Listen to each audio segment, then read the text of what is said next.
من الشيطان الرجيم بسم الله الرحمن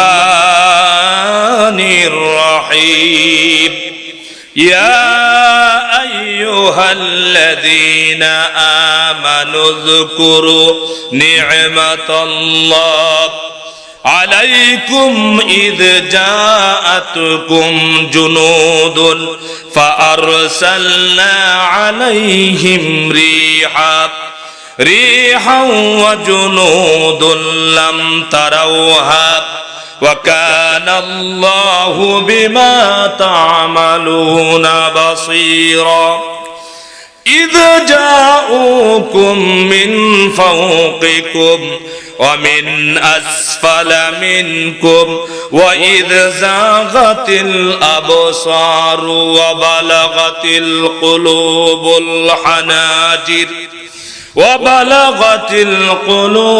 الحناجر وتظنون بالله الظنونا صدق الله العظيم। এই আয়াত, দুইটি আয়াত যে আপনাদের সামনে তেলাওয়াত করেছি, আলোচনার স্বার্থে আরো সামনের দিকে আয়াতও তেলাওয়াত করতে হবে।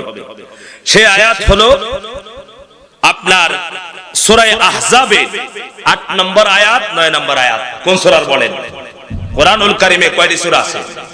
সবাই কথা বলতে হবে। কয়টি সূরা আছে? 114টি। 114টি সূরার ভিতরে একটি সূরার নাম হলো সূরাতুল আহজাব। জোরে বলেন কি? আহজাব। আহজাব শব্দের অর্থ আমরা জেনে নেই।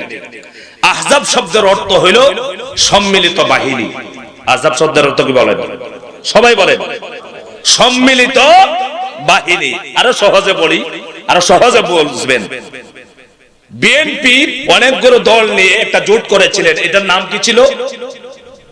কি ছিল? ঐক্য জোট। এরপরে আওয়ামী লীগ একটা জোট করেছেন, এটার নাম কি ছিল? মহাজোট। কি বলে? এই মহাজোট, ঐক্য জোট, এটাকে আরবিতে বলে আহজাব। বুঝতে পেরেছেন আপনারা? বুঝতে পেরেছেন? তাহলে দেখা যায় মহাজোট এবং ঐক্য জোট নামে একটা সূরাও কোরআনে আল্লাহ পাক নাজিল করেছেন।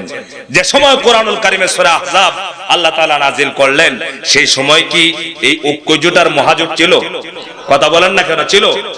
আমার দেশে যে ঐক্য জোট এবং মহাজোট, এটা কোন জাতিকে ধ্বংস করার জন্য নয়, ঠিক কিনা বলেন? কাউকে ধ্বংস করে দেওয়ার জন্য গঠন করা হয় নাই। এটা হলো দুনিয়ার রাজনৈতিক করতে গিয়া এক দলের কাছ থেকে আরেক দল বিজয় চিনিয়ে আনার যত সুবিধা কলা কৌশল আছে, সেইটাকে তারা বিজয় করার জন্য তারা একটা জোটবদ্ধ হয়েছে, ঠিক কিনা বলেন? আর কোরআনের যে জোটটা, যে জোটের নামে আল্লাহ তাআলা সূরা নাজিল করলেন, সেই জোটটা ছিল মদিনার ইহুদিরা। কোন দল বলেন? ইহুদি আমাদের শত্রু না বন্ধু? জোরে বলেন, শত্রু না বন্ধু? আল্লাহ তাআলা বলছেন, লা তাজিদান্না আশাদ্দান নাসি আদাওয়াতাল লিল্লাযীনা আমানুল ইয়াহুদা ওয়াল্লাযীনা আশরাকু। তোমাদের জন্য পৃথিবীর মধ্যে দুইটা দল হলো তোমাদের শত্রু, এরা তোমাদের কোনোদিন বন্ধু হতে পারে না। এর ভিতরে 1 নম্বর হলো ইহুদি, আর 2 নম্বর হলো মুশরিক। কারা? আরো জোরে বলতে হবে, কারা? ইহুদি আর মুশরিক। এরা মুসলমানের চির দুশমন, ঠিক কিনা বলেন? এই কোনিকের দুশমন না চির দুশমন? চির দুশমন। এই সূরাটা কেমনে নাজিল হলো? কেন নাজিল হলো? আপনারা জানেন ইতিহাসের পাতায় একটা যুদ্ধের নাম আছে যেটাকে আহজাবের যুদ্ধ বলে। কোন যুদ্ধ বলে? বলেন। আহজাবের যুদ্ধ। এই যুদ্ধের আরেক নাম আছে যেটার নাম হলো খন্দকের যুদ্ধ। এই যুদ্ধের কয়টা নাম? জোরে বলেন, বুঝেন নাই আপনারা? কয়টা নাম? আহজাব এবং খন্দক, 2 নামে একই যুদ্ধ। আমার ভাইরা, ইসলামের যুদ্ধ হালাল না হারাম? কথা বলেন। ইসলামের জন্য যুদ্ধ করা হালাল না হারাম? আরো জোরে বলতে হবে, হালাল না হারাম? কেউ যদি জিহাদের আয়াতকে অস্বীকার করে ঈমান থাকবে? আরো জোরে বলতে হবে, ঈমান থাকবে। জিহাদ মানে কি? জিহাদ মানে মারামারি নাকি? জিহাদ মানে কাটাকাটি। আমার ভাইয়ের সাথে আমার রাজনৈতিক আমার দ্বন্দ্ব আছে, এজন্য আমার ভাইকে আমি মেরে ফেলা, আমার ভাইকে আঘাত করা, এটা কি জিহাদ বলে? এটাকে জিহাদ বলে? এটাকে আল্লাহ চিরদিনের জন্য হারাম ঘোষণা করেছেন, ঠিক কিনা বলেন? আপনার বিধর্মীকে আপনি অনার্থক হত্যা করতে পারবেন? পারবেন? ইসলামের জন্য, ইসলামকে বিজয় করার জন্য, দ্বীনকে প্রতিষ্ঠা করার জন্য, আল্লাহর জমিনে আল্লাহর আইন বাস্তবায়ন করার জন্য যে সংগ্রাম, যে চেষ্টা প্রচেষ্টা চালিয়ে যাওয়া, সেটার নাম হলো জিহাদ, ঠিক কিনা বলেন? জিহাদ আল্লাহ তাআলা সুন্নত করেছেন না নফল করেছেন? সুন্নত। জিহাদ সুন্নত, জিহাদ সুন্নত। আমার সম্মানিত ভাইরা, জিহাদের ব্যাপারে রাগ করবেন না। যদি রাগ করেন আপনি ঈমানদার থাকবেন না। আল্লাহ তাআলা বলেন, ইয়া আইয়ুহান নাবিয়্যু জাহিদিল কুফফারা ওয়াল মুনাফিকিন। হে নবী, আপনি জিহাদ করুন কাফেরদের বিরুদ্ধে। কাদের বিরুদ্ধে বলেন? কাফেরদের বিরুদ্ধে জিহাদ করুন, সংগ্রাম করুন, লড়াই করুন। আর দ্বিতীয় নম্বর আরেকটা দল আছে, সেই দলের নাম হলো ওয়াল মুনাফিক। হে নবী, আপনি জিহাদ শুধু কাফেরদের বিরুদ্ধে করবেন না, আপনি কাফেরদের বিরুদ্ধেও জিহাদ করুন, মুনাফিকদের বিরুদ্ধেও জিহাদ করুন। কারণ কাফেরের চাইতে দুর্দান্ত খারাপ জাতির নাম হলো মুনাফিক, ঠিক না? আমার ভাইরা, ইসলামের ক্ষতি কাফেররা যত করেছে তার চাইতে ডাবল ক্ষতি করেছে মুনাফিকরা। সেই জন্য আল্লাহ তাআলা কুরআনুল কারীমে বলছেন, ইন্নাল মুনাফিকিনা ফিদ দারকিল আসফালি মিনান নার। নিশ্চয় মুনাফিকরা সবচাইতে জাহান্নামের নিম্ন স্তরে, জাহান্নামে আল্লাহ তাআলা জায়গা করে দিবেন।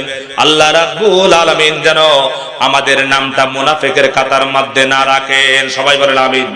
আরো জোরে বলেন আমিন। হয় না? আরো জোরে বলেন আমিন। আমরা কি কেউ আছি মুনাফিক হয়ে মরতে চাই? মুনাফিক হলে কোথায় যাওয়া লাগবে? আরো জোরে বলতে হবে। কেউ বাঁচাতে পারবে? কেউ বাঁচাতে পারবে? কিয়ামতের ময়দানে কেউ আমাকে বাঁচাইতে পারবে না। আহা, আজকে মানুষ দুনিয়ার ক্ষমতা পেয়ে অপব্যবহার করে। আজকে দেখলাম কয়েকদিন আগে মাহফিলে লাথি মেরে কোরআনের সামনে থেকে মাইকে ফেলে দিয়েছে। জোরে বলেন না নাউযুবিল্লাহ। অথচ আল্লাহ বলছেন, ওয়ালা তামশি ফিল আরদি মারহা। দুনিয়া দাম্ভিকতা দেখাবা না, দুনিয়া দাম্ভিকতা দেখানোর জায়গা নয়। আমার সম্মানিত ভাইরা, মদিনার ইহুদি গোত্রের মানুষেরা তাদের অত্যাচার, তাদের অনাচার, তাদের আইন বহির্ভূত কার্যকলাপগুলো রাসূলুল্লাহ যখন দেখলেন, তাদের নিমুখ হারামের কারণে নবীজি তাদেরকে মদিনা শরীফ থেকে বহিষ্কার করে দিলেন। আল্লাহ তাআলা এই আয়াতগুলো কেন নাজিল করেছেন সেই বিষয়টা আমি বলছি, শানে নজুলটা। রাসূলুল্লাহ মদিনার ইহুদিদেরকে মদিনা থেকে তাড়াইয়া দিলেন, বের করে দিলেন। আমার নবী যখন বের করে দিলেন, মদিনার ইহুদিরা তাদের চরিত্র ছিল খারাপ, তারা রাসূলুল্লাহ দুশমনি করত। তাদেরকে বের করে দেওয়ার পরে মদিনার বহুত মুনাফিকরা, ইহুদিরা সবাই মিলে মক্কা শরীফে এসেছে। মক্কা শরীফে এসে আবু জাহেলের সামনে দাঁড়ায়া, আবু লাহাবের সামনে দাঁড়ায়া, আবু সুফিয়ানের সামনে দাঁড়ায়া বলছে, ও আবু সুফিয়ান, আবু জাহেল, আবু লাহাব, আমাদের বাড়ি মদিনায়, আমরা এসেছি তোমাদের কাছে। তোমাদের কাছ থেকে মুহাম্মদ নামে একজন লোক আমাদের মদিনায় চলে গেছে।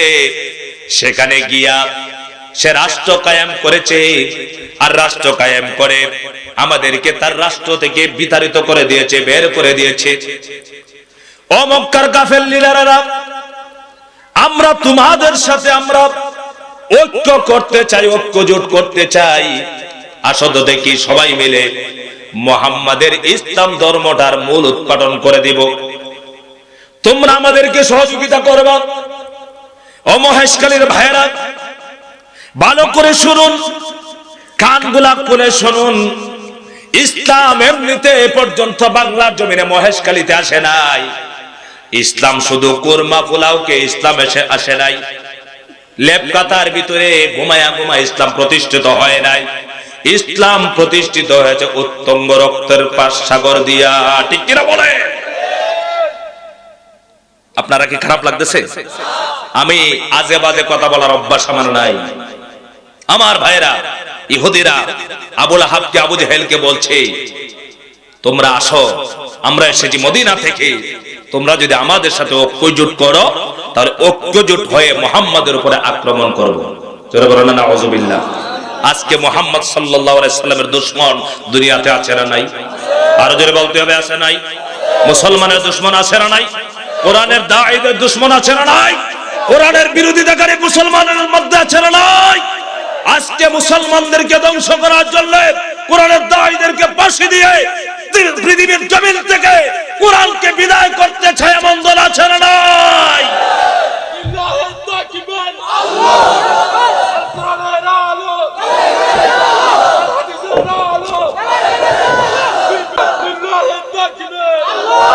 আমার ভাইরা, ইহুদিরা যখন বলছে, কাফেরেরা ইহুদিদেরকে বলছে, ওই ইহুদিরা, আচ্ছা বলো তো দেখি সত্য ধর্ম কোনটা, মুহাম্মাদের ধর্ম না আমাদের ধর্ম?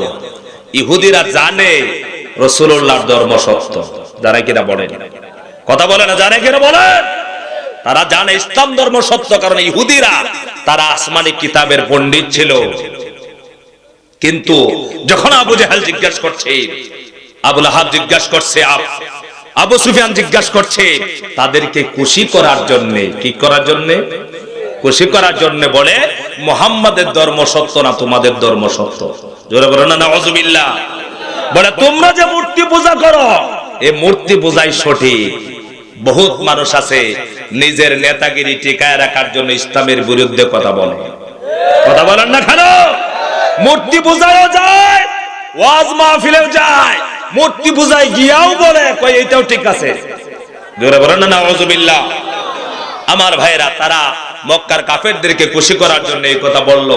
তখন ইহুদিরা বলল, এই কথা কি সঠিক বলেছি আমরা? হ্যাঁ, সত্য কথা বলেছ। তারা খুশি হলো। তখন ইহুদিরা বলল, আমরা একটা জোট করব, আর জোটের মধ্যে আমরা 50 জন লিডার, কতজন লিডার বলেন? 50 জন লিডার মিলে কাবা শরীফের চত্বরে প্রবেশ করে, বাইতুল্লাহ শরীফের চত্বরে প্রবেশ করে আমরা হাতে হাত রেখে ওয়াদাবদ্ধ হব যে মুহাম্মদকে যতদিন পর্যন্ত ইসলামকে দুনিয়া থেকে বিদায় না করব ততদিন পর্যন্ত আমরা যুদ্ধ বাদ দিব না। বলুন নাউযুবিল্লাহ। আমার সম্মানিত ভাইরা, এই কাফেরগুলো থেকে ইহুদি মুশরিক মিলে 50 জন লিডার হারাম শরীফের ভিতরে প্রবেশ করলো। 50 জন লিডার তারা প্রবেশ করে তারা হাতে হাত রেখলো, বায়াত করলো। তারা বলল, যতদিন পর্যন্ত আমাদের ভিতরে প্রাণ আছে, আমার ভিতরে জীবন থাকবে, ততক্ষণ পর্যন্ত মুহাম্মাদের বিরুদ্ধে লড়াই চালিয়ে যাব, সংগ্রাম চালিয়ে যাব, আমরা বন্ধ করব না। এমন ভাবে তারা ওয়াদাবদ্ধ হয়ে গেল। এইদিকে আবু সুফিয়ান মিলে একে একে একজন নয়, দুইজন নয়, 10,000 সৈন্য প্রস্তুত করলো, রাসূলুল্লাহর বিরুদ্ধে যুদ্ধ ঘোষণা করে দিল। এই সংবাদটা নবীজি পেয়ে গেলেন। রাসূলুল্লাহর কানে যখন পৌঁছে গেল, আল্লাহর নবী আনসার এবং মুহাজির সাহাবীদেরকে ডাকলেন, ডেকে বললেন, ও মুহাজির সাহাবীরা, ও আনসার সাহাবীরা, মক্কার কাফেরেরা, মদিনার ইহুদিরা, তারা উভয় মিলে তারা দল গঠন করেছে, ঐক্যজোট করেছে, মহাজোট গঠন করেছে আমাদেরকে হত্যা করার জন্য, আমাদের ইসলামকে ধ্বংস করার জন্য তারা জোটবদ্ধ হয়েছে। ও সাহাবীরা, বলো তো দেখি, তোমরা কি তাদের বিরুদ্ধে যুদ্ধ করবে না বসে থাকবে? আমার মহেশখালীর ভাইয়েরা, আজকে যদি কোরআনের জন্য, কোরআনকে ধ্বংস করার জন্য, ইসলামকে বিদায় করার জন্য, মুসলমানদেরকে হত্যা করার জন্য যদি দুনিয়ার সমস্ত কাফের বেঈমানেরা ঐক্যবদ্ধ হয়ে তারা ঘোষণা দেয়, আপনারা কি কাপুরুষের মতো বসে থাকবেন না? তাকবীর দিয়ে জেগে উঠবেন। সবাই বলেন আল্লাহু তাকবীর। আমার ভাইরা, আমার মনে হয় সেটাই শুরু হয়ে গেছে। ভারতের মুস্কান নামক আমার ইমানি বোনের কাছ থেকে যে আওয়াজ উঠেছে লিল্লাহি তাকবীর আল্লাহু আকবার, আমার মনে হয় আগামীর পৃথিবী হয়ে যাবে ইসলামের পৃথিবী। ঠিক কিনা বলে? আগামীর পৃথিবী হয়ে যাবে কোরআনের পৃথিবী, আগামীর পৃথিবী হবে দ্বীন ইসলামের পৃথিবী। সেই বিজয় শুরু হয়ে গেছে। আল্লাহ তাআলা আমার ভাইয়েরা বিজয় দান করেন যখন ঈমানদারেরা ঈমান নিয়ে যখন সংগ্রাম করে যুদ্ধ করে আল্লাহর দ্বীনের রাস্তায় তার জীবনটা বিলিয়ে দেয়। যে জমিনের মধ্যে শহীদের রক্ত পড়ে যায় সেই জমিনকে দ্বীন কায়েমের জন্য আল্লাহ রাব্বুল আলামিন উর্বর বানায়া দেয়। ঠিক কি না? আমার ভাইরা যখন রাসূলুল্লাহ শুনলেন সাহাবীদেরকে বললেন, সাহাবীরা তোমরা বলো যে আমরা কি বসে থাকবো না জিহাদ করব? সমস্ত সাহাবীরা বললেন, ইয়া রাসূলুল্লাহ, আমাদের ভিতরে যতক্ষণ পর্যন্ত প্রাণ আছে, আমার ভিতরে যখন জীবন আছে, প্রয়োজন হয় আমার সন্তানকে এতিম বানাবো, প্রয়োজন হয় আমার স্ত্রীকে বিধবা বানাবো, প্রয়োজন হয় আমার মাকে সন্তান হারা বানাবো, প্রয়োজন হয় আমার সমস্ত রক্ত আল্লাহর জমিনে ঢেলে দিব, এরপর বাতিল শক্তির সামনে মাথা নত করব না। ঠিক কিনা বলে? আল্লাহু আকবার।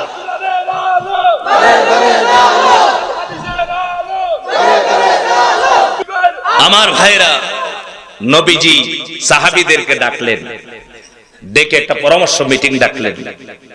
এগুলা কিন্তু মিথ্যা কথা বলতেছি না, কাহিনী না, আয়াত যেগুলা তেলাওয়াত করেছি এটা শানে নজুল বলছে। আল্লাহ পাক কি বলছেন পরে বলবো। আল্লাহ তাআলা কেন নাজিল করলেন আয়াতগুলো, আহজাব কেন নামকরণ করলেন, বুঝতেছেন আপনারা? বুঝতেছেন কথাগুলো? বুঝতেছেন আপনারা? আমার সম্মানিত ভাইরা, রাসূলুল্লাহ সমস্ত সাহাবীদেরকে ডাকলেন, ডেকে পরামর্শ মিটিং বসলেন। বসে সাহাবীদেরকে বলেন, সাহাবীরা আমরা হলাম মাত্র 3000 মানুষ। কতজন মানুষ? আর অপর পক্ষে আছে 10,000 সৈন্য, তাও তারা প্রশিক্ষণ প্রাপ্ত। রাসূলুল্লাহ বলছেন, সাহাবীরা কিভাবে তাদের মোকাবেলা করা যায়? আমার সম্মানিত ভাইরা, একজন সাহাবী যিনি পারস্য থেকে হিজরত করে রাসূলুল্লাহর কাছে এসেছেন, নবীজির কাছে ঈমান এনে মুসলমান হয়েছেন, তার নাম কি? হযরতে সালমান ফারসি রাদিয়াল্লাহু তাআলা আনহু। হযরতে সালমান ফারসি বসে আছেন। হযরতে সালমান ফারসি রাদিয়াল্লাহু তাআলা আনহু নবীজির সামনে দাঁড়ায়া রাসূলুল্লাহকে বলেন, ইয়া রাসূলুল্লাহ, চিন্তা করবেন না, টেনশন করবেন না। আমার বাড়ি হলো পারস্যতে, আমাদের বাড়ি ঘরেই আমাদের শত্রু পক্ষ যখন আক্রমণ করত, আমরা বিকল্প আমাদেরকে হেফাজত করার জন্য আমরা যে কৌশল অবলম্বন করতাম সেই কৌশল আমার জানা আছে। নবীজি বললেন, সালমান কি কৌশল বলো তো দেখি। হযরতে সালমান ফারসি রাদিয়াল্লাহু তাআলা আনহু তিনি বলছেন, ইয়া রাসূলুল্লাহ, আমরা মদিনার সামনে দিয়া এই কাফেরগুলো যেদিক দিয়ে আসে আমাদেরকে আক্রমণ করবে, সেখানে আমরা বড় করে গর্তকরণ করব, যেটাকে পরিখাখনন বলা হয়। বিশাল পরিখাখনন করব, সেই পরিখাটা এত বড় করব, এত বড় গর্ত করব যে গর্তটা একটা গোড়া লাফ দিয়ে পার হতে সক্ষম হবে না। আমরা যদি এই গর্ত খনন করি তাহলে কাফেরগুলো তারা এখানে এসেই দেখবে, তারা পার হতে পারবে না, আমাদের উপরে আক্রমণও করতে পারবে না। আল্লাহর নবী হযরতে সালমান ফারসি রাদিয়াল্লাহু তাআলা পরামর্শটা গ্রহণ করলেন। আমার সম্মানিত ভাইরা, হযরতে সালমান ফারসি রাদিয়াল্লাহু তাআলা আনহুর পরামর্শ গ্রহণ করে নবীজি এক একটা জামাত বাঁধে দিলেন। এক একটা জামাত 10 জন করে সাহাবীদেরকে দিয়া বললেন, ও সাহাবীরা, তোমরা এত হাত করে, এত হাত প্রশস্ত এবং এত হাত গভীর করে পরিখাখনন করবা। আব্দুল্লাহ ইবনে উম্মে মাকতুম রাদিয়াল্লাহু তাআলা আনহুর কাছে মদিনার দায়িত্ব দিয়া নবীজি সাহাবীদেরকে নিয়ে রাসূলুল্লাহ নিজেও খন্দকের ময়দানে হাজির হয়ে গেলেন। সাহাবীরা মাটি কাটতে লাগলেন। হযরতে সালমান ফারসি রাদিয়াল্লাহু তাআলা মাটি কাটছেন, সাহাবীরা মাটি খনন করতেছেন, আল্লাহর নবী এখানে দাঁড়িয়ে আছেন। আমার ভাইরা, হঠাৎ করে সাহাবীরা মাটি কাটতে গিয়া হঠাৎ করে যখন আঘাত করলেন মাটির ভিতরে, একটু গভীর হওয়ার পরে কোদাল দিয়ে যখন খনন করতেছিলেন, আঘাত করার সাথে সাথে হঠাৎ করে বিশাল একটা পাথর পড়ে গেল। সাহাবীরা পাত্রে আঘাত করার পরে কোদাল গড়ে আসলো, কাটতে পারে না, নাড়াতে পারে না। সাহাবীরা হযরতি সালমান ফার্সিকে ডেকে বলছে, সালমান ফার্সি, রাসূলুল্লাহর সামনে গিয়া আপনি দরখাস্ত পেশ করুন। নবীজি তো লাঠি মুবারক দিয়া দাগ দিয়া দিয়েছেন, রাসূলুল্লাহ দাগ দিয়া দিয়েছেন, কতটুকু অর্থকরণ করতে হবে দাগ দিয়া দিয়েছেন। এই দাগের বাহিরে যাওয়া যাবে না, কারণ সাহাবীরা তো রাসূলুল্লাহকে অমান্য করতেন না। নবীজি যা বলেছেন প্রয়োজন হয় তাদের জীবন চলে যাবে, এরপরে রাসূলুল্লাহর একটু ব্যতিক্রম সাহাবীরা করতে পারতেন না, ঠিক কি না? সাহাবীরা বলছেন সালমান ফার্সিকে, সালমান ফার্সি আপনি নবীজির কাছে গিয়া বলুন, নবীজি যদি একটু অনুমতি দেয় তাহলে এখানে বিশাল একটা শক্ত পাথর নিচে পড়ে গেছে, এখানে পরিকা গর্ত খনন করা সম্ভব হচ্ছে না। নবীজিকে গিয়ে বললে, রাসূলুল্লাহ যদি বলেন তাহলে আমরা এই জায়গাটা ছেড়ে দিয়ে আমরা অন্য জায়গায় একটু গর্ত খনন করে নেব। আমরা হলে কি করতাম? আমরা হলে বলতাম আচ্ছা রাসূলুল্লাহর দরকার নাই, আমরা ওই পাশে খনন করে নেই, ঠিক কিনা বলেন? আমার ভাইরা, হযরতে সালমান ফার্সি রাদিয়াল্লাহু তাআলা আনহু নবীজির দরবারে চলে গেলেন, গিয়ে রাসূলুল্লাহকে বললেন, ইয়া রাসূলুল্লাহ, এমন বিশাল পাথর পড়ে গেছে নিচে, আমরা তো পরীক্ষাকরণ করতে পারছি না। আল্লাহর নবী যখন শুনলেন, শোনার সঙ্গে সঙ্গে রাসূলুল্লাহ পা পা করে হেঁটে চলে আসলেন, এসে বললেন, ও সালমান ফার্সি, কোদাল কই? কোদালটা আমার হাতে দাও। রাসূলুল্লাহর হাতে কোদাল নিলেন, নবীজি কোদাল দিয়ে আঘাত করলেন, এত জোরে আঘাত করলেন, পাথরে আঘাত করার সঙ্গে সঙ্গে পাথর থেকে বিজলি চমকালো, বিশাল আগুনের পুংলিঙ্গ বের হয়ে গেল। কিতাবের মধ্যে এসেছে আল্লাহর নবীর গা মুবারকে, জিসিম মুবারকে একজন দুইজন নয়, সব সময় 40 জন শক্তিশালী মানুষের শক্তি বিদ্যমান থাকতো। বলেন সুবহানাল্লাহ। রাসূলুল্লাহর জিসিম মুবারকে কতজন মানুষের শক্তি থাকতো? 40 জন মানুষের শক্তি সব সময় রাসূলুল্লাহর জিসিম মুবারকে সব সময় বিদ্যমান থাকতো। আল্লাহু আকবার। আমার নবী তো দয়ার নবী, কাউকে আঘাত করেন নাই। 40 জন মানুষের শক্তি যার ভিতরে থাকে, এই মানুষটা যদি মানুষকে আঘাত করতো তাহলে কত মানুষকে মেরে ফেলতে পারতেন, ঠিক কিনা বলেন? কিন্তু রাসূলুল্লাহ কাউকে অত্যাচার করেন নাই, নির্যাতন করেন নাই, মারেন নাই। কারণ হলো আল্লাহ বলেন, ওয়া মা আরসালনাকা ইল্লা রাহমাতাল লিল আলামিন। নবীজি হলেন কুল কায়নাতের জন্য কি? আরো জোরে বলুন, রহমত। আমার ভাইরা, রাসূলুল্লাহ যখন আঘাত করলেন তখন বিজলি চমকালো। রাসূলুল্লাহ এত জোরে আল্লাহু আকবার বলে তাকবীর দিলেন, সবাই বলেন আল্লাহু আকবার, আরো জোরে বলেন আল্লাহু আকবার। আঘাত করলেন, আঘাত করে নবীজি আল্লাহু আকবার বললেন, সমস্ত সাহাবীরা আল্লাহু আকবার বললেন। কিছু পাটল ধরলো পাথরের মধ্যে। নবীজি আবার যখন আঘাত করলেন, এরপরে আবার বিজলি চমকালো।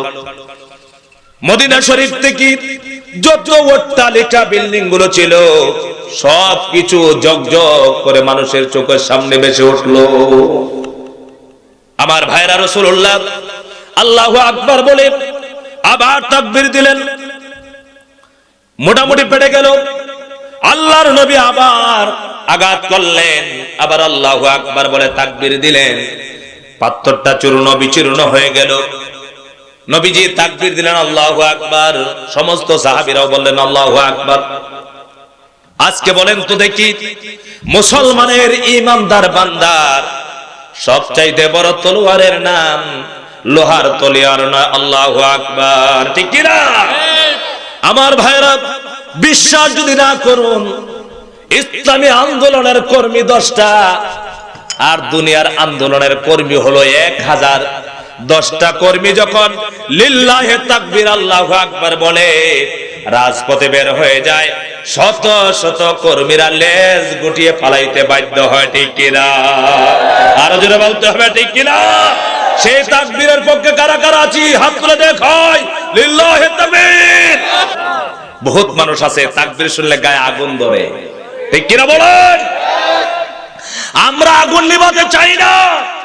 যার গায়ে তাকবীর শুনলে আগুন ধরে আপনার গায়ে আরো আমরা আগুন জ্বালাতে চাই, ঠিক কিনা বলে? আমরা আগুন নিবাতে চাই না, ইমানের আগুন আমরা জ্বালিয়ে যাব, ঠিক কিনা বলেন? এতে আমাদেরকে ফাঁসি দেও, আমাদেরকে রিমান্ডে নেওয়া হোক, কারণ আমরা আর বসে থাকলে লাভ নেই। আমাদের কলিজার টুকরাটা আজকে বছরের, ঠিক কিনা বলেন? তাফসীর মাহফিল করেন, আমাদের নাম লেখেন মুফাসসিরে কোরআন। আমরা কিসের মুফাসসিরে কোরআন? মুফাসসিরে কোরআন তো একজন, যিনি শুধু বাংলার জন্য নয়, তামাম পৃথিবীর জন্য মুফাসসিরে কোরআন একজন। তার নাম কি বলেন? আল্লামা সাঈদী। কোন সন্দেহ আছে? আমরার নামের পিছনে আল্লামা এগুলো লাগায়েন না। আল্লামা একমাত্র বাংলার জমিনে কে? আরো জোরে বলতে হবে। আমাকে অনেক জায়গায় বলে নাম নিবেন না, আমি বলছি আমি নাম নিবই নিব। এতে আমার চাকরি যাবে, আমার জীবন যাবে, টাকা যাবে, সব যাবে, এরপর নাম আমি বন্ধ করব না নেওয়া, ঠিক কিনা বলে? বাংলাদেশে আগে হয়তো ওয়াজ মাহফিল, কি হতো বলে? দোয়ার মাহফিল। আল্লামা সাঈদী যখন তাফসীর শুরু করলেন, এরপর থেকে এখন যারা বলতো ওয়াজ মাহফিল, এরাও লেখে তাফসীর মাহফিল, ঠিক কিনা বলেন? মিথ্যা বলেছি? জোরে বলেন মিথ্যা বলেছি? একটা সময় ছিল তাফসীর মাহফিল লেখা হলে বহুত হুজুররা তারা বলতো এটা সাঈদীর মাহফিল, যাইও না, ঠিক কিনা বলেন? এটা সাঈদীর মাহফিল, যাইও না, এটা একটা দলের মাহফিল, যাইও না, ভ্রান্ত দল। আজকে বুঝতেছে, এই জন্য হক আর বাতিল মুসলমানদেরকে চিনতে হবে। হক বাতিলের লড়াই দুনিয়ার শুরু থেকে ছিল, মাঝখানে আছে, কিয়ামত পর্যন্ত থাকবে, ঠিক কিনা বলেন? আমরা হকের পথে থাকতে চাই কি চাই না? যদি আমার জীবন চলে যায় থাকতে চাই তো ইনশাআল্লাহ, লিল্লাহিত তাকবীর। আমরা হকের পক্ষে থাকবো, এতে যদি আমরা মরে যাই সফলতার মৌত হবে, ঠিক কিনা বলেন? সিনেগালের মতো, বিড়ালের মতো চাটাইয়া চাটাইয়া মরার চাইতে আমার ইসলামের জন্য, কোরআনের জন্য জীবন দেওয়াই অনেক ভালো, ঠিক কিনা বলেন? আমার সম্মানিত ভাইরা, বলছিলাম রাসূলুল্লাহ কি বললেন? তাকবীর দিলেন। কি দিলেন? আরো জোরে বলেন, কি দিলেন? আমার নবী তাকবীর দিলেন, শেষ না? সাহাবীরাও দিয়েছেন তাকবীর, সাহাবীরাও দিয়েছেন। রাসূলুল্লাহ সালমান ফার্সির হাত ধরলেন, ধরে টান দিলেন, দিয়ে পাহাড়ের উপরে উঠলেন। উঠে বললেন, সালমান ফার্সি তুমি কি কিছু দেখছো? হযরতে সালমান ফার্সি বলছেন, ইয়া রাসূলুল্লাহ, আজকে যে দৃশ্য দেখলাম, এই দৃশ্য আর কোনোদিন দেখি নাই। আল্লাহর নবী গো, আপনি যখন কোদাল দিয়ে আপনি কূপ দিলেন, বিজলি চমকালো, দেখলাম যেন পারস্য সমস্ত দালান কোঠাগুলি চোখের সামনে ভেসে উঠেছে।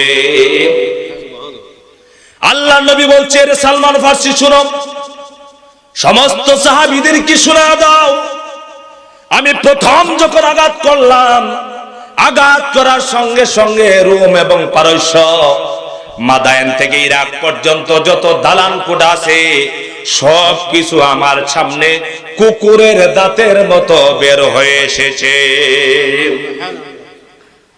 দ্বিতীয়বারও এভাবে বের হয়ে এসেছে, তৃতীয়বারও বের হয়ে এসেছে, তোমরা কিচ্ছু দেখতে পাও নাই। হযরতে জিবরাইল আলাইহিস সালাতু ওয়াস সালাম এসেছেন, এসে আমার কানে কানে সুসংবাদ দিয়েছেন আর বলেছেন, নবী হে, আপনার সাহাবীদেরকে সুসংবাদ শোনায় দেন, আপনার সাহাবীরা যেন চিন্তিত না হয়, ভয় না পায়, তারা যেন টেনশন না করে। অচিরেই পারস্য এবং রোম সব কিছুর দালান কোঠার মালিকগুলি আপনার সাহাবীরা হয়ে যাবে। জোরে বলেন না সুবহানাল্লাহ। আমার ভাইরা, আল্লাহ তাআলা সেই জন্য বলছেন, ওয়া ইয়াকুলুনা মাতা হাযাল ফাতহু ইন কুনতুম সাদিকিন। সাহাবীরা যখন ওই সংবাদ শুনলেন, শোনার পরে সাহাবীরা বলতে লাগলেন, ও কাফেররা, বেঈমানেরা রে, আল্লাহ রাব্বুল আলামিন অচিরেই তোমাদের উপরে আমাদেরকে বিজয় দান করবেন। কে বিজয় দিবেন? আরো জোরে বলবেন, বিজয় দেওয়ার মালিক কে? আমার ভাইরা, কাফেরগুলো তারা কি করেছিল? কাফেরগুলো তারা নির্যাতন করার জন্য তারা সৈন্যবাহিনী নিয়ে যখন হাজির হয়ে গেল, খাইবারের খন্দকের ময়দানে খন্দক খনন করা হয়ে গেল। আমার সম্মানিত ভাইরা, আল্লাহ তাআলা সেই কথাটাই বলছেন, ইয়া আইয়ুহাল্লাযীনা আমানু যকুরু নি'মাতাল্লাহ ইয জাআতকুম জুনুদুন ফাআরসালনা আলাইহিম রিহাও ওয়া জুনুদাল লাম তারাওহা ওয়া কানাল্লাহু বিমা তা'মালুনা বাসীরা। হে মুমিনগণ, তোমরা আল্লাহ তাআলার সেই নিয়ামতের কথা স্মরণ করো যখন তোমাদেরকে আল্লাহ তাআলা নিয়ামত দান করেছিলেন। যে নিয়ামতটা হলো খন্দকের যুদ্ধের সময় আল্লাহ রাব্বুল আলামিন তোমাদেরকে দুইটা বাহিনী দিয়ে সাহায্য করেছিলেন। কয়টা বাহিনী বলেন? আরো জোরে বলেন, কয়টা? একটা বাহিনীর নাম হলো প্রচন্ড ঠান্ডা বাতাস। কি বলেন? ঠান্ডা বাতাস। আর দ্বিতীয় নাম্বার হলো এমন বাহিনী, যা বাহিনীর নাম হলো ফেরেশতা। আল্লাহ তাআলা বলছেন, ও ঈমানদারেরা, তোমাদের উপরে যখন তোমাদের শত্রু বাহিনী কাফের বেঈমানেরা তাদের সৈন্যরা তোমাদেরকে নির্যাতন করার জন্য, তোমাদেরকে জমিন থেকে চিরবিদায় করার জন্য উদ্যত হয়েছিল, তোমাদেরকে আক্রমণ করার জন্য গিয়েছিল, আমি রব্বুল আলামিন তোমাদেরকে দুইটা বাহিনী দিয়ে আমি সাহায্য করে বিজয় দান করেছিলাম। তারা কিভাবে গিয়েছিল এই ব্যাপারে আল্লাহ তাআলা বলছেন। এরপর আল্লাহ তাআলা বলছেন, ওয়া জুনুদাল লাম তারাওহা, আমি যে দুইটা বাহিনী পাঠালাম, একটা বাহিনীর নাম হলো প্রচন্ড বাতাস আর একটা বাহিনীর নাম হলো ফেরেশতা। এগুলো তোমরা দেখো নাই। আল্লাহ তাআলা সবকিছু দেখেছেন। আল্লাহ তাআলা সবকিছু দেখেন। আল্লাহ পাক বলেন, ইয জাউকুম মিন ফাওকিকুম ওয়া মিন আসফালা মিনকুম ওয়া ইয যাগাতিল আবসার ওয়া বালাগাতিল কুলুবুল হানাজিরা ওয়া তাযুন্নুনা বিল্লাহি যুনুনা। সেদিন তোমাদের কি তারা উপরের দিক থেকে, নিচের দিক থেকে, চতুর্দিক থেকে তোমাদেরকে আক্রমণ করার জন্য তারা উদ্যত হয়েছিল। তখন তোমাদের কি হয়েছিল? আমার ভাইয়ের আল্লাহ তাআলা বলছেন, তোমাদের কলবটা, তোমাদের হৃদয়টা গলার কাছে চলে এসেছিল, তোমাদের চোখগুলো উল্টে গিয়েছিল, কিন্তু এরপরেও তোমরা আল্লাহ সম্পর্কে বিভিন্ন আলোচনা সমালোচনা শুরু করেছিলে। কিন্তু আল্লাহ তাআলা তোমাদেরকে পরীক্ষা করেছিল। হুনালিকা বুতুলিয়াল মুমিনুনা ওয়া যুলজিলু জিলজালান শাদীদা। সেই দিন আল্লাহ তাআলা মুমিনদেরকে পরীক্ষা করেছিলেন, কঠিন বিপদ দিয়া, মুসিবত দিয়া তাদেরকে প্রকম্পিত করেছিলেন। কোথায়? খন্দকের ময়দানে। আমার ভাইরা, সাহাবীরা খন্দক খনন করছেন। খন্দক খনন করার পরে সাহাবীদের পেটে কোদা খাবার নাই, নবীজির পেটে খাবার নাই। রাসূলুল্লাহ মাটি কাটতে গিয়া পেটের মধ্যে পাথর বেঁধেছেন।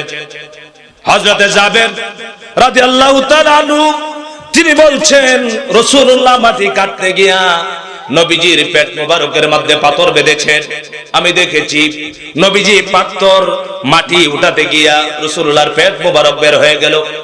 দেখলাম রাসূলুল্লাহর পেটের মধ্যে পাথর বাঁধা, হারে কত কষ্ট করেছেন। মহেশখালীর ভাইরা, ঘুমায় ঘুমায় দিন আসে নাই। ইসলামের রাষ্ট্র, ইসলামী স্টেট ঘুমিয়ে ঘুমিয়ে কায়েম হয় নাই। আল্লাহর নবী নিজে মাটি কেটেছেন। মাটি কাটতে গিয়া রাসূলুল্লাহ প্রচন্ড ক্ষুধা, 3 দিন হয়ে গেল খাবার নাই, সাহাবীদের খাবার নাই। আল্লাহর হাবিব যখন সাহাবীদেরকে ডেকে বললেন, ও সাহাবীরা রে, হযরতে জিবরিল আমিন সুসংবাদ দিয়েছেন, তোমাদেরকে আল্লাহ তাআলা বিজয় দান করবেন। এই দলের ভিতরে মদিনা থেকে বহুত মুনাফিক এসেছিল। এই মুনাফিকরা কি বলছে? মুনাফিকরা সাহাবীদেরকে প্রতারণা করার জন্য, রাসূলুল্লাহর কাছ থেকে সরিয়ে দেওয়ার জন্য তারা বলছে। তাদের ব্যাপারে আল্লাহ তাআলা বলছেন, ওয়া ইয ইয়াকুলুল মুনাফিকুন ওয়াল্লাযীনা ফী কুলুবিহিম মারাদুম মা ওয়া'আদানাল্লাহু ওয়া রাসূলুহু ইল্লা গুরুরা।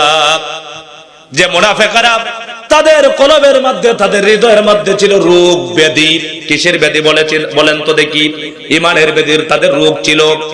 তাদের রোগ আল্লাহ তাআলা বাড়ায় দেন, ফি কুলুবিহিম মারাদুন ফাযাদাহুমুল্লাহু মারাদা। মুনাফিকদের কলবের মধ্যে রোগ আরো বাড়ায় দেন কে? আরো জোরে বলুন, বাড়ায় দেন কে? মুনাফিকরা মুসলমান ইমানদার সাহাবীদেরকে বলছে, ও সাহাবীরা রে, তোমাদের নবী তোমাদেরকে সুসংবাদ শোনায়, অথচ তোমাদের খাবার নাই। তোমরা বাহিরে যাইতে সাহস পাও না কাফেরদের ভয়ে, তোমাদের খাবার নাই।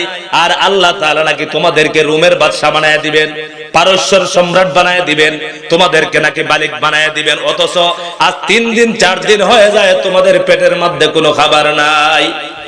এরপরে মুনাফিকরা কত সুন্দর করে তাদেরকে বুঝায়। মুনাফিকরা বলে, মা ওয়া'আদানাল্লাহু ওয়া রাসূলুহু ইল্লা গুরুরা। এই যে ওয়াদা, মা ওয়া'আদানাল্লাহ, আল্লাহ পাক যে তোমাদের সাথে ওয়াদা করেছেন, তোমাদের রাসূল যে ওয়াদা করেছেন, এই ওয়াদা হলো প্রতারণা ছাড়া আর কিচ্ছু না, ধোঁকাবাজি ছাড়া আর কিচ্ছু না। জোরে বলুন নাউযুবিল্লাহ। মুনাফিকরা বলে যে মা ওয়া'আদানাল্লাহু ওয়া রাসূলুহু ইল্লা গুরুরা, তোমাদেরকে যে ওয়াদা দিয়েছে নবী, এটা তোমাদেরকে ধোঁকা দেয়। জোরে বলুন নাউযুবিল্লাহ। রাসূলুল্লাহ জীবনে মানুষকে ধোঁকা দিয়েছেন, আরো জোরে বলতে হবে, ধোঁকা দিয়েছেন, কোনদিন প্রতারণা করেছেন? আমার আল্লাহ যত কথা বলেছেন, ইন্না ওয়াদাল্লাহি হক, আল্লাহ যত কথা বলেছেন সমস্ত কথা হলো সত্য কথা। বলেন ঠিক কি না? আল্লাহ তাআলা, আমার আল্লাহ মিথ্যা বলেন না, আমার রাসূলও মিথ্যা বলেন নাই। ঠিক কি না বলেন? আমার ভাইরা, মুনাফিকরা তাদেরকে পরামর্শ দিল।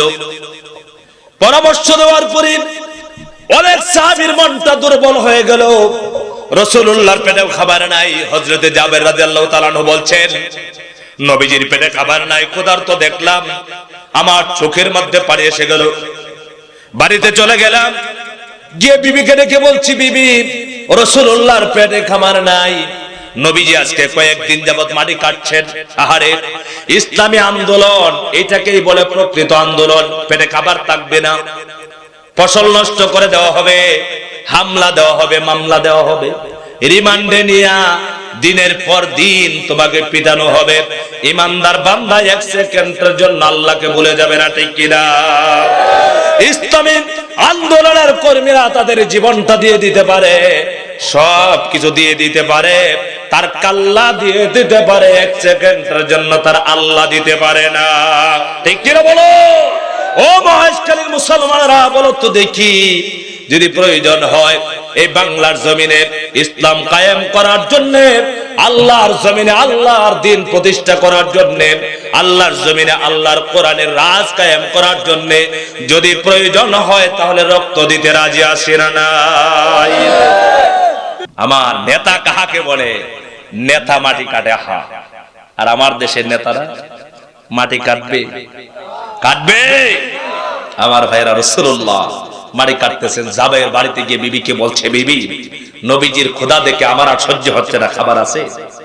হযরতে জাবেরের বিবি বলছেন, ইয়া রাসূলুল্লাহ, স্বামী, ঘরে তো কোনো খাবার নাই, অল্প হয়তো 1-2 কেজি আটা হবে, আর ছোট্ট একটা ছাগলের বাচ্চা আছে, এই ছাগলের বাচ্চা আর আটা ছাড়া আমাদের ঘরে আর কিচ্ছু নাই। হযরত জাবের বলছেন, বিবি, এই ছাগল জবাই করো, রুটি বানাও, নবীজিকে দাওয়াত দেই, অন্তত রাসূলুল্লাহ তা খাইতে পারবে। হযরত জাবের রাদিয়াল্লাহু তাআলা আনহু বিবি বলছে, স্বামী দেখো, সাবধান, ইয়া নবীজিকে আস্তে আস্তে করে দাওয়াত দিবা, কানে কানে বলবা, ইয়া রাসূলুল্লাহ, আমার বাড়িতে আপনার দুপুরবেলা অল্প মুখতাসার নাস্তা করার দাওয়াত। বেশি জোরে বললে সাহাবীরা তো ক্ষুধার্ত, তারাও তো শুনবে, সকলের খাবারের ব্যবস্থা হয়তো হবে না। হযরত জাবের রাদিয়াল্লাহু তাআলা আনহু নবীজির কাছে গেছেন।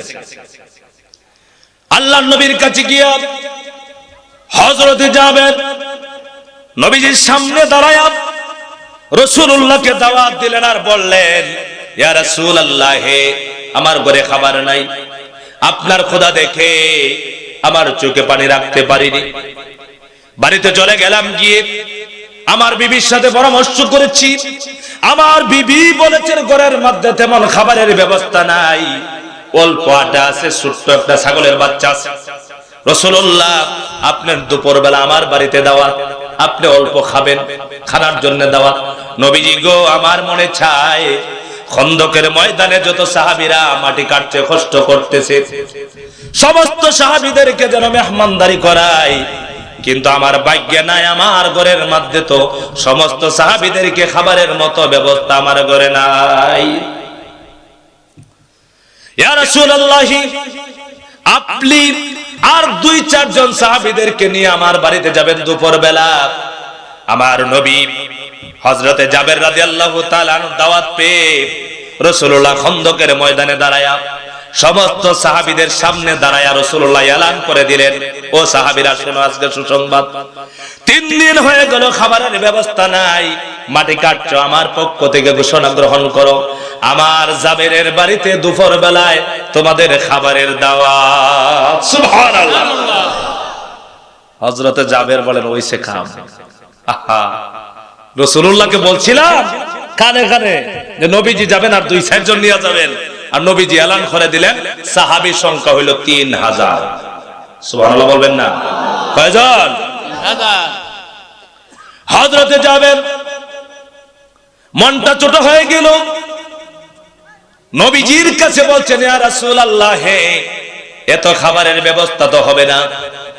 আমার ভাইরা, নবীজি বলছেন, জাবের রে, তুমি খাবারের চিন্তা করবা না, বাড়িতে যাবা, গিয়ে বিবিকে বলবা আমি যতক্ষণ পর্যন্ত তোমার বাড়িতে আগমন না করব ততক্ষণ পর্যন্ত তোমার বিবি যেন রুটি না বানায়।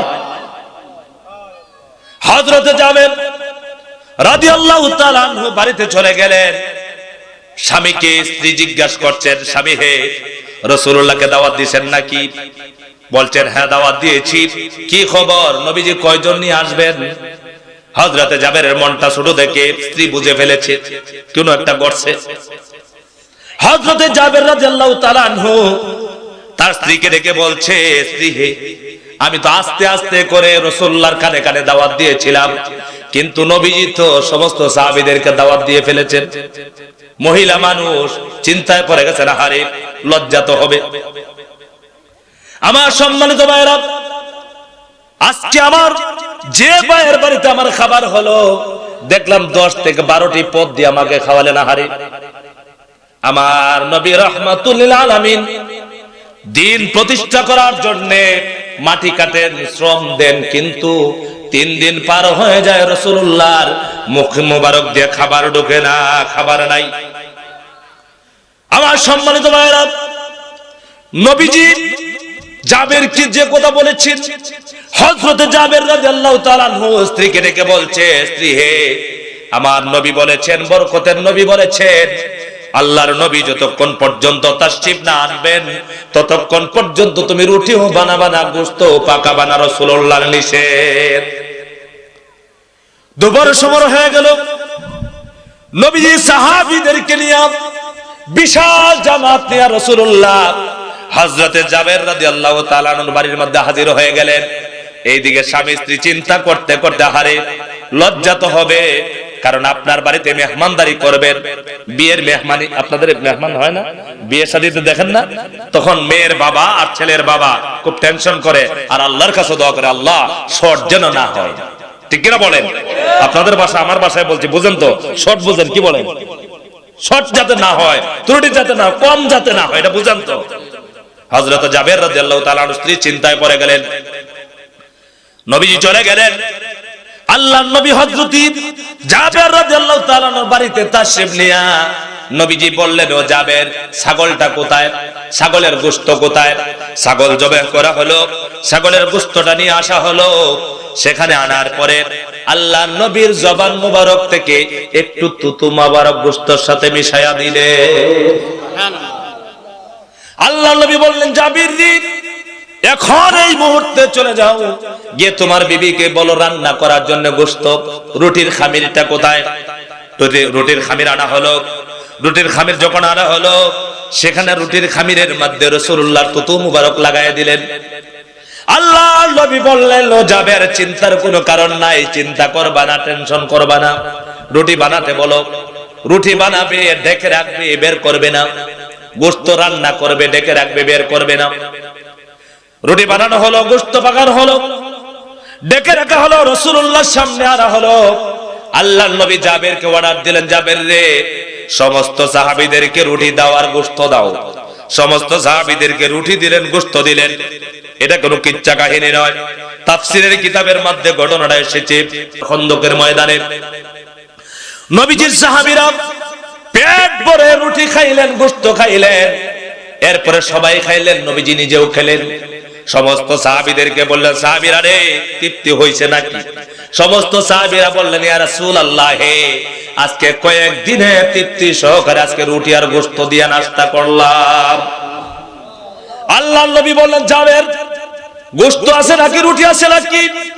হযরত জাবের রাদিয়াল্লাহু তাআলা তিনি বলছেন, আল্লাহর নবী সহ সমস্ত সাহাবীরা পেট ভরে রুটি আর গোশত খাওয়ার পরে ডেগের ভিতরে লক্ষ্য করে দেখলাম একটুকু গোশত আর রুটি ডেগ থেকে কমে নাই। আমার ভাইরা, আল্লাহর নবী বললেন, জাবের রে, তুমি আবার খাও, তুমি খাইতে থাকো, তোমার বিবিকে খাওয়া, চিন্তা করো না। সেই ময়দান ছিল খন্দকের ময়দান। সেই খন্দকের ময়দানের মধ্যে যখন যুদ্ধ শুরু হয়ে গেল, এইদিকে 10,000 সৈন্য নিয়া আবু জেহেল, আবু সুফিয়ান, কাফের গুলো ওই পাশে এসেছে। কাফের গুলো সর্বপ্রথমে সেই মনে করেছিল লাফায়া তাদের উপরে আক্রমণ করবে। যখন এই পরীক্ষা দেখলো, বিশাল গর্ত দেখার পরে তারা অবাক হয়ে গেল। এই রকম ঘটনা কোনোদিন দেখি নাই। কাফের গুলো তারা ভয় পেয়ে গেল। তারা তাবু গাড়লো ওই পারে, সাহাবীরা আছেন ওই পারে। তাদের সাথে যুদ্ধ হলো, যুদ্ধ বিনিময় হলো। এই দিকে হলো 10,000 সৈন্য, আর এই দিকে মাত্র হলো 3,000 সৈন্য। কত হাজার? এই 3,000-এর ভিতরে সবাই সৈন্য নয়, সবাই ইমানদার না। এর ভিতরে মুনাফিকও আছে, আছে না নাই? আমার ভাইরা, মুনাফিকরা তারা কি বলছে? তারা বলছেন, ওয়া ইদ ক্বালাত তাইফাতুম মিনহুম ইয়া আহলা ইয়াসরিবা লা মুকামা লাকুম ফারজিউ। মুনাফিকরা মুসলমানদেরকে বলছে, যারা ইয়াসরিব থেকে, মদিনা থেকে এসেছে, তাদেরকে বলছে, ও মদিনাবাসী, লা মুকামা লাকুম, তোমরা দাঁড়াতে পারবে না কাফেরদের সামনে। তোমরা ফারজিউ, তোমরা ফিরে যাও, তোমরা বাড়ির দিকে রওনা হয়ে যাও, তোমরা বাড়ির দিকে রওনা হয়ে যাও। ওয়াস্তাযিনু ফারীকুম মিনহুম নাবিয়্যা ইয়াকুলুনা ইন্না বুয়ুতানা আওরা ওয়া মা হিয়া বিআওরা। তোমরা নবীর কাছে গিয়া বলো, হে নবী, আমরা এখানে থাকতে পারবো না, কারণ আমাদের বাড়ির মধ্যে আমাদের স্ত্রী আছে, আমাদের আত্মীয় স্বজন আছে, তাদের জন্য, তাদেরকে রক্ষণাবেক্ষণের জন্য কোনো মানুষ নাই। অথচ আল্লাহ তাআলা বলছেন, নবী তো জানেন, ওয়াস্তাযিনু ফারীকুম মিনহুমুন নাবিয়্যা ইয়াকুলুনা ইন্না বুয়ুতানা আওরা ওয়া মা হিয়া বিআওরা ইরিদুনা ইল্লা ফিরারা। রাসূল জানেন ওইটা যে ধোঁকাবাজি করছে, মুনাফিকরা ধোঁকা দিচ্ছে, রাসূল তো জানেন, বুঝেন। এরপরেও তাদেরকে ছুটি দিয়া দিলেন। অনেক মুনাফিকরা তারা যুদ্ধের ময়দান থেকে সরে গেল, বাড়িতে চলে গেল। আমার সম্মানিত ভাইরা, সেই জিহাদের ময়দানে হঠাৎ করে রাসূলুল্লাহর কাছে একটা সংবাদ আসলো। আল্লাহর নবীর কাছে সংবাদ এসেছে। একটা সংবাদ কি? আবু জেহেল, আবু সুফিয়ান, বড় বড় কাফের এবং ইহুদিরা, তাদের সাথে একজন লিডার এসেছে, একটা শক্তিশালী মানুষ এসেছে, যে শক্তিশালী মানুষটার সাথে 1000 মানুষের যুদ্ধ করে পারে না। কত মানুষ? 1000 মানুষ যুদ্ধ করে যার সাথে সম্ভব হয় না, এই লোকটাও এসেছে এই যুদ্ধে। কোথায়? খন্দকের যুদ্ধে, আহজাবের যুদ্ধে। তখন রাসূলুল্লাহর কাছে সংবাদ আসছে যে, ইয়া রাসূলুল্লাহ, এই শক্তিশালী মানুষটা যে 1000 মানুষের সাথে লড়াই করে, 1000 মানুষের সাথে লড়াই করা শক্তিশালী পালোয়ানটাও এসেছে কাফেরদের সাথে মোকাবেলা করার কি কেউ আছে? আমার ভাইরা, নবীজি এই সংবাদটা শোনার পরে হযরতে আলীর দিকে একটু তাকালেন, শুধু তাকালেন। হযরত আলী রাদিয়াল্লাহু তাআলা আনহুর দিকে তাকায় ইশারা করলেন, আলী রে, সংবাদ এসেছে কাফেরদের সাথে, সবচাইতে শক্তিশালী বাহাদুরটা এসেছে কাফেরের সাথে, তুমি কি পারবে নাকি লড়াই করতে? হযরত আলী রাদিয়াল্লাহু তাআলা আনহু রাসূলুল্লাহকে বলছেন, ইয়া রাসূলুল্লাহ, হে আপনি যদি অনুমতি দেন আমি একবার নয় 1000 বার তার সাথে লড়াই করতে রাজি আছি। কতজন মানুষের সাথে পারে? জোরে বলেন। 1000 মানুষের সাথে এই কাফের সৈন্যটা পারে। হযরত আলী বলছেন, ইয়া রাসূলুল্লাহ, আপনি যদি আমাকে একটু দোয়া করে দেন আমি 1000 সাথে সৈন্যর সাথে যে লড়াই করে তার সাথে যুদ্ধ করার জন্য আমি প্রস্তুত আছি। বলেন না সুবহানাল্লাহ। আমার ভাইরা, হযরত আলী রাদিয়াল্লাহু তাআলা আনহুর হাতে রাসূলুল্লাহ নিজের তরবারিটা দিলেন। সুবহানাল্লাহ বলবেন না? আপনারা আমার বয়ান মনে বুঝতেছেন না, রাগ করতেছেন খুব যে হুজুর ঢাকা থেকে আসে কি বলে। হ্যাঁ আমার ভাইরা, দরকার আছে না নাই? কথা বলেন, আছে না নাই? ঘুমিয়ে থাকার সময় আর নয়, শুধু তাসবিহ ঢেলে আর মাথায় রুমাল দিয়ে ঢেকে কন্যা বধূর মতো ওয়াজ করার সময় আর আমাদের নাই। কথা বলেন ঠিক কিনা? এই জন্যই বাংলার জমিনে একদল হুজুরের ওয়াজ চালু করে আর একদল হুজুরের ওয়াজ বন্ধ করে। কথা বলেন ঠিক কিনা? আমাদের ওয়াজ যত বন্ধ হবে ততই মানুষের আগ্রহ বাড়বে দিন দিন। কথা বলেন ঠিক কিনা?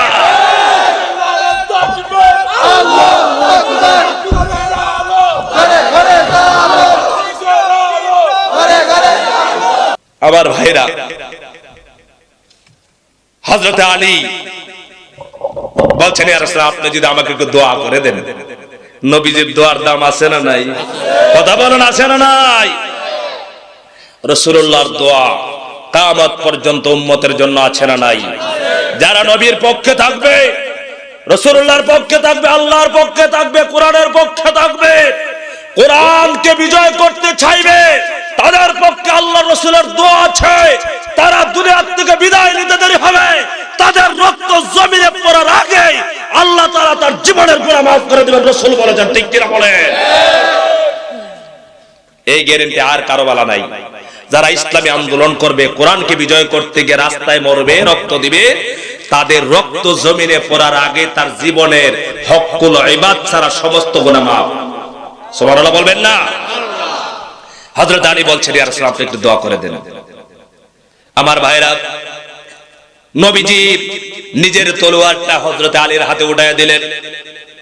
হযরত আলীর হাতে রাসূলুল্লাহর নিজের তরবারিটা উঠায় দিয়া আল্লাহর কাছে দোয়া করছেন আর বলছেন, আল্লাহ পাক, আমার আলীর হাতে আমার তরবারিটা আজকে উঠায় দিলাম, তুমি রব্বুল আলামিন আমার আলীকে তুমি হেফাজত করিও। দোয়া কে করছেন? বিশ্বনবী। সুবহানাল্লাহ। অন্তরটা খুশি হয়ে যায় না? হাজার হাজার কাফের বেঈমান আর আমার রাসূলের একটা দোয়াই যথেষ্ট। ঠিক কিনা বলেন? আমার নবী দোয়া করি হযরত আলী কি দরে বলেছেন, হযরত আলীর কথা বলেছেন, আলীর ডান দিক থেকে দোয়া করে দিলাম, বাম দিকে দোয়া করে দিলাম, সামনে পিছনে দোয়া করে দিলাম, আল্লাহ পাক আমার আলীকে হেফাজত করো। এইদিকে কবর হয়ে গেছে, হযরত আলী তরবারি নিয়ে তার সাথে যুদ্ধ করার জন্য রওনা হয়েছে। হযরত আলীর সংবাদ পেয়ে ওই 1000 সৈন্যর সাথে লড়ার মতো পালোয়ান সেও প্রস্তুতি গ্রহণ করেছে। হযরত আলী রাদিয়াল্লাহু তাআলা আনহু তিনি সেই পরীক্ষা পার হয়ে তার সামনে সম্মুখে চলে গেলেন, গিয়ে তার সামনে তলোয়ার নিয়ে দাঁড়ালেন। তাকে বলছেন, তুমি নাকি সবচাইতে শক্তিশালী ব্যক্তি এসেছো আমার সাথে লড়ার জন্য? আমি লড়তে এসেছি তোমার সাথে। হযরত আলীকে বলছেন, আলী, তুমি তো যুবক মানুষ, তোমার দুনিয়ার বহুত কিছু বাকি আছে, তুমি তো আমার সাথে লড়িয়া তোমার জীবনটা দিয়ে দিতে হবে। কারণ হলো 1000 মানুষ আমার সাথে যুদ্ধ করে পারে নাই, তুমি আলী কেমনে পারবে? তোমার তো বয়স কম, তোমার মা বাবাকে সন্তান হারা বানাতে যদি চাও, আর স্ত্রীকে যদি বিধবা বানাতে চাও, সন্তানকে যদি এতিম বানাতে চাও, আমার সাথে লড়তে পারো। হযরত আলী বলছেন, কাপুরুষের বাচ্চা, তোর হুমকি দমকি কিছু কাফের বেঈমানেরা ভয় করতে পারে, আমি আলী তোকে আমি 1 সেকেন্ডের জন্য ভয় করি না। হযরত আলীর সামনে দাঁড়ায়া এই কাফের বলছে, আলী রে, তুমি যদি এতই বড় বাহাদুর হয়ে থাকো, তাহলে আঘাত করো আগে দেখি, কারণ আমি যদি তোমাকে আঘাত করি তোমার তো লীলা শেষ হয়ে যাবে, খেলা শেষ হয়ে যাবে। হযরত আলী বলছেন না, সম্ভব হবে না, তুমি আগে আঘাতটা আমাকে করো। আমার ভাইরা, আমার কলিজার টুকরা, আল্লামা সাঈদীর মুখে আপনারা ওয়াজটা শুনেছেন, মুরাক্কাবের ব্যাপারে কথা বলেন ঠিক কিনা? আরে আমার কলিজার টুকরা, আল্লামা সাঈদীর কথা যখন মনে পড়ে আর ওয়াজের ময়দানে মনটা চায় না যেন আলোচনা করি, ঠিক কিনা বলেন? আজকে কেন জেলখানায় রাখা হলো, কেন এত নির্যাতন, কেন এত নিপীড়ন? যে মানুষটার হাড়ের মধ্যে সমস্যা, প্রায় 80-র মতো বয়স হলো, এই মুহূর্তে তো তার খেদমতের দরকার ছিল। বাংলার জমিনে কত নায়ক আর গায়িকারা জেলখানা থেকে মুক্তি পায়। বেশ্যা নারী পরিমণির মতো একটা নাস্তিক, একটা বেঈমান, একটা কুলাঙ্গার মহিলা, যার বিয়ের আগে সন্তান জন্ম দিয়া দিছে, এই নাফাক মহিলাটা জেলখানা থেকে হাতে মেহেদি দিয়া বের হয়ে যায়। আমার কোরআনের পাখি আজকে জেলখানার মধ্যে প্রচন্ড শীতের মধ্যে আছে। আল্লাহ তোমার কোরআন হাতে নিয়ে বলছে, মাবুদ গো, তুমি তো অবশ্যই সব চাইতে বিচারক। যে জালেমদের কারণে আজকে আমার কোরআনের পাখিটা ওই জেলখানায় বন্দী আছে, আর যাদের কলমের, যাদের হাত দ্বারা আজকে নাফরমান গুলো, এই মুনাফিক গুলো, এই বেঈমান গুলো মুক্তি পেয়ে যায়, আল্লাহ পাক আবু লাহাবের মতো এদের হাতগুলো তুমি ধ্বংস করে দিও। আমার ভাইরা, হযরত আলী রাদিয়াল্লাহু তাআলা আনহু ওই কাফেরের সামনে দাঁড়ায়া বলছেন, তুমি আগে আঘাত করো। কারণ হযরত আলীর ভিতরে কোনো ভয় নাই, কোনো চিন্তা নাই, কারণ হযরত আলীর হাতে যে তরবারি আছে এটা কিন্তু সাধারণ তরবারি নয়। এই তরবারি হলো নবীজির দেওয়া, বিশ্ব নবীর তরবারি। হযরত আলী বলছেন, তুমি আমাকে আঘাত করো। সে বলছে, আমাকে আঘাত করো। হযরত আলী বারে বারে বলার পরে সে আঘাত শুরু করলো। আঘাত করতে করতে তার সমস্ত আঘাত শেষ হয়ে গেল। হযরত আলী রাদিয়াল্লাহু তাআলা আনহু বলছেন, তোমার আঘাত শেষ হয়েছে নাকি? সে বলছে, হ্যাঁ আমার আঘাত শেষ, এখন তুমি আঘাত করো। হযরত আলী বলছেন, প্রস্তুতি গ্রহণ করো।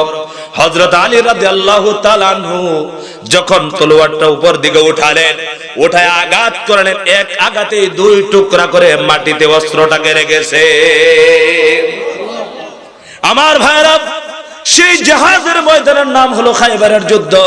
সেই খায়বারের যুদ্ধের মধ্যে মুসলমানেরা ছিলেন কম, কাফেররা ছিল বেশি।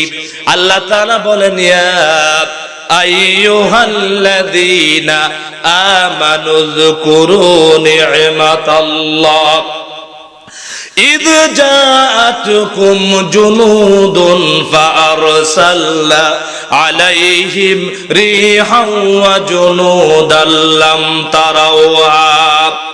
ও ঈমানদাররা, মুমিনেরা, তোমরা সেই নিয়ামতের কথা স্মরণ করো যখন তোমরা ছিলে লোক সংখ্যা কম, তোমাদের ভয় ছিল, তোমাদের কলবটা, তোমাদের হৃদয়টা গলার কাছে চলে এসেছিল, তোমাদের চোখগুলো বিস্ফোরিত হয়ে গেছিল, উল্টে গিয়েছিল ভয়ে। আমি আল্লাহ তাআলা তোমাদেরকে সাহায্য করেছিলাম 2টা বাহিনী দিয়া। কয়টা বাহিনী বলেন? একটা বাহিনী ছিল প্রচন্ড ঠান্ডা বাতাস। কি বাতাস? প্রচন্ড ঠান্ডা বাতাস। গভীর রাত হয়ে গেল, কাফেরগুলো ওই পারে আছেন। আল্লাহ রাব্বুল আলামিন বাতাসকে অর্ডার করলেন, বাতাস রে ওই কাফেরদেরকে হালাক করে দাও, ধ্বংস করে দাও। প্রচন্ড বাতাস আসলো, এত ঠান্ডা বাতাস, এই বাতাসের মধ্যে তারা টিকতে পারতেছেন না। প্রচন্ড ঠান্ডার ভিতরে গভীর রাত অন্ধকারের মধ্যে আল্লাহ রাব্বুল আলামিন ফেরেশতাদেরকে পাঠায়া দিলেন। ফেরেশতারা এত জোরে জোরে আল্লাহু আকবার, আল্লাহু আকবার বলতে লাগলেন, কাফের গুরু লেজ গুটিয়ে পালাতে বাধ্য হলো। সুবহানাল্লাহ, জোরে বলেন আল্লাহু তাকবীর, আরো জোরে বলেন লিল্লাহি তাকবীর। আমার ভাইরা, এদিকে সাহাবীদের কি রাসূলুল্লাহ এখানে অবস্থান করতেছেন গভীর রাত। নবীজি নামাজের জন্য উঠেছেন, তাহাজ্জুদের নামাজ পড়তেছেন। হঠাৎ করে ওই কাফেরদের পক্ষ থেকে সংবাদ সংগ্রহ করার জন্য সাহাবীদেরকে পাঠাতে চাইলেন। রাসূলুল্লাহ গভীর রাত নবীজির নামাজ পড়লেন, সালাম ফিরালেন, আসসালামু আলাইকুম রাহমাতুল্লাহ, আসসালামু আলাইকুম রাহমাতুল্লাহ বলে দুনো পাশ দিয়া সালাম দিয়া রাসূলুল্লাহ একটা এলান করলেন, গভীর রাতে এলান দিয়া দিলেন, ও সাহাবীরা রে, কেউ আসো নাকি, কেউ আসো নাকি? আজকে গভীর রাত্রে ওই পাশ থেকে, ওই খন্দক, এই গর্তের ওই পাশ থেকে কাফেরদের ভিতরে প্রবেশ করে তাদের অবস্থাটা আমাকে এসে জানাবা, এমন কেউ আসো নাকি? তোমাকে আল্লাহ রাব্বুল আলামিন জান্নাতের মেহমান বানায়া দিবে। একজন সাহাবী উঠছেন না, কারণ এখন তো ক্লান্ত শ্রান্ত। দ্বিতীয় নাম্বার হলো প্রচন্ড ঠান্ডা, তারা কেউ উঠছেন না। আবার রাসূলুল্লাহ নামাজে দাঁড়ায় গেলেন। আজকে নামাজ পড়েন না আপনারা? নামাজ পড়েন নাকি? সবাই নামাজ পড়েন। নামাজ পড়ার দরকার আছে না নাই? সবাই নামাজ পড়তে হবে কি হবে না? জোরে বলুন, পড়তে হবে কি হবে না? জোরে বলুন, আমরা জীবনে কোনোদিন নামাজ ছাড়বো না। সবাই বলেন, নামাজ কেউ ছাড়বেন? আল্লাহ যেন কবুল করে, সবাই বলেন আমিন। আহা, নবীজি নামাজ ছাড়েন না, রাসূলুল্লাহ নামাজ পড়তেছেন। আবার রাসূলুল্লাহ নামাজ পড়লেন। নামাজ শেষ করে আবার সালাম দিয়া রাসূলুল্লাহ ঘোষণা করলেন আর বললেন, ও সাহাবীরা রে, কেউ আসো না? হযরত হুযায়ফা রাদিয়াল্লাহু তাআলা অন্ধকার রাত, আল্লাহর নবী বলছেন, হুযায়ফা রে, তুমি সেখানে যাবা ঠিক, কিন্তু তুমি কাউকে তুমি হত্যা করবা না, কারোর উপরে আঘাত করবা না, কাউকে মারবা না। আহারে, আমার নবীর কাছে ছিল মানবতা, ঠিক কিনা বলেন? শত্রুকে যতই সুযোগে পাও না কেন তুমি হত্যা করবা না, আমার সামনে আসার আগে তুমি কারোর উপরে অস্ত্র তুলবা না। হযরত হুযায়ফার হাতে অস্ত্র আছে, নবীজি হযরত হুযায়ফাকে পাঠায় দিলেন। আল্লাহর নবী হযরত হুযায়ফার জন্য আল্লাহর কাছে দোয়া করলেন, আল্লাহ পাক, আমি হুযায়ফাকে বেঈমানদের সংবাদ সংগ্রহ করার জন্য আমি ওই পারে পাঠায় দিয়েছি, আমার হুযায়ফাকে তোমার কুদরত দিয়ে তুমি হেফাজত করিও। বলেন সুবহানাল্লাহ।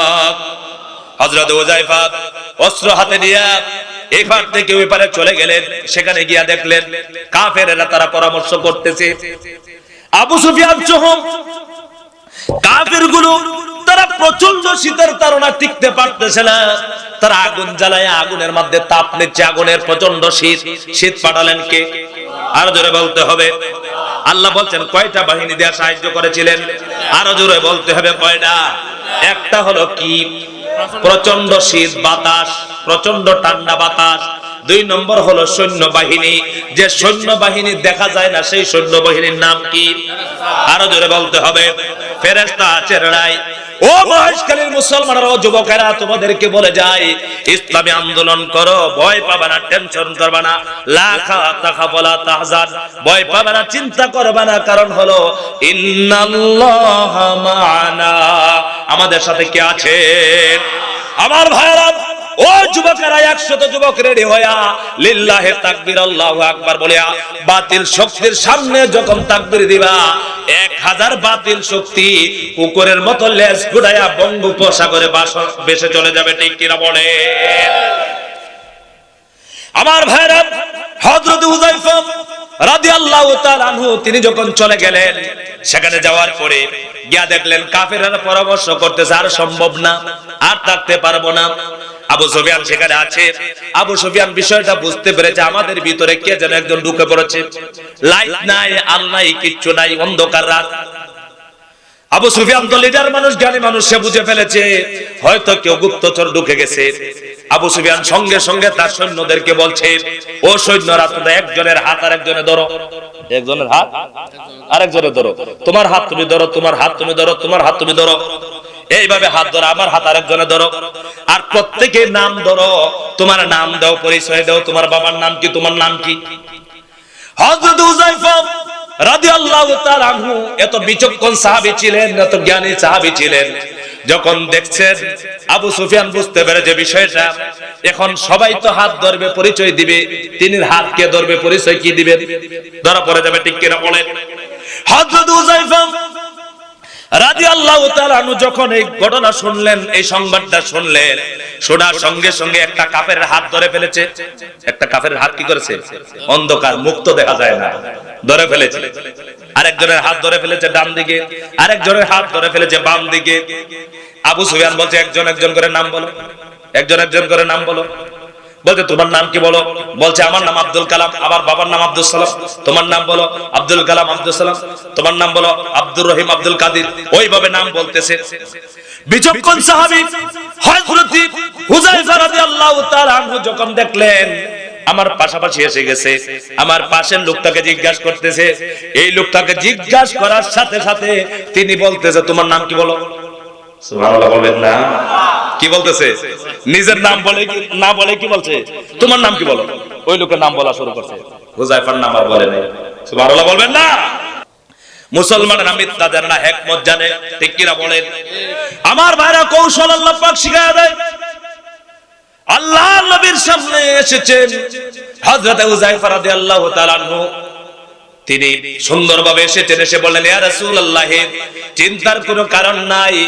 দেখলাম আবু সুফিয়ান সহ সমস্ত কাফের গুলো, বেঈমান গুলো লেজ গোটায় মক্কার দিকে তারা দৌড়াচ্ছে। আল্লাহর নবী আর চিন্তা করতে হবে না, এই মুহূর্তে দেখে এসেছি কাফের গুলো তারা বলছে এই ঠান্ডার ভিতরে আমরা টিকে থাকতে পারবো না। আর আল্লাহু আকবার কে জানি আকাশ থেকে আওয়াজ দেয়, বিশাল আওয়াজ দেয়, সেই আওয়াজ শুনে আমরা টিকতে পারবো না, চলো চলে যাই, মুহাম্মাদের সৈন্যদের সামনে আমরা যুদ্ধ করে পারবো না। বলেন সুবহানাল্লাহ। আল্লাহ তাআলা সেই যুদ্ধের ময়দানে আল্লাহ তাআলা দুইটা বাহিনী দিয়ে বিজয় দান করেছিলেন। ও মহেশখালীর ভাইয়েরা, আজকে সূরা আহজাবের বিষয় হলো আহজাব অর্থ হলো ঐক্যজোট। আহজাব অর্থ কি? ঐক্যজোট, মহাজোট। এই মহাজোট করে রাসূলুল্লাহকে দমিয়ে রাখতে পারে নাই, ঠিক কিনা বলেন? মহাজোট করেছি, ঐক্যজোট করে কাফের বেঈমানগুলো তারা যুদ্ধের ময়দানে এসে লেজ গুটিয়ে দৌড়েছে। ও মুসলমান ভাইরা, আমরা কোরআনের সাথে থাকবো, কোরআনের পক্ষে থাকবো মওত পর্যন্ত। কতদিন পর্যন্ত বলেন? এই কোরআনের পক্ষে থাকতে গিয়া যদি আমাদেরকে হামলা দেয়, আমাদেরকে মামলা দেয়, আমাদেরকে জেল দেয়, আমাদেরকে জুলুম করে, জরিমানা করে, ফাঁসির মঞ্চেও যদি যেতে হয়, তাহলে কোন কোন ভাই ফাঁসির মঞ্চে যেতে রাজি আছি? লিল্লাহি তাকবীর।